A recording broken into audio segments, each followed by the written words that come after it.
Hello again. Today I'm at Lane Cemetery in Wallasey, and I'm at the graveside of the Amlot family. This is as you can see, it's Sarah, an Amlot, and her infant son is buried here.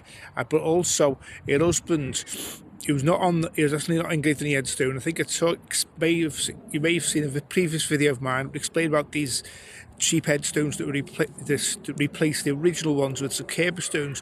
Now, her husband might have been on the original, but her husband had a fantastic name. His name was Horatio Nelson Mundell Amlot. And it was a tradition sometimes in certain families to name yourself after like a military leader or area of the country kind of thing, and that's quite in Nelson's case. That's what was done here, and that's what he was on a lot of senses.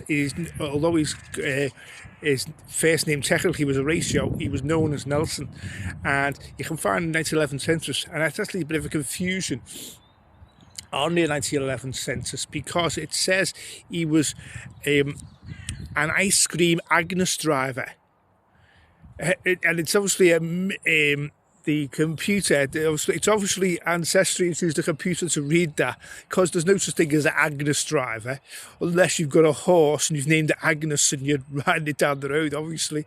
But no, he obviously was an ice cream man back in 1911, and I'm going to try and find what an ice cream van would look like in 1911, and I'll hopefully put that up on with the video. And as I said, he's buried there with his wife and an infant son and his father as well. As you can see, there says Thomas grandfather at the bottom. We could just about see is there. I might, if I dig a bit down, Horatio or Nelson as he was known, might be engraved further down the headstone, but I haven't got my trowel with me today to go any further down the headstone. Anyway, so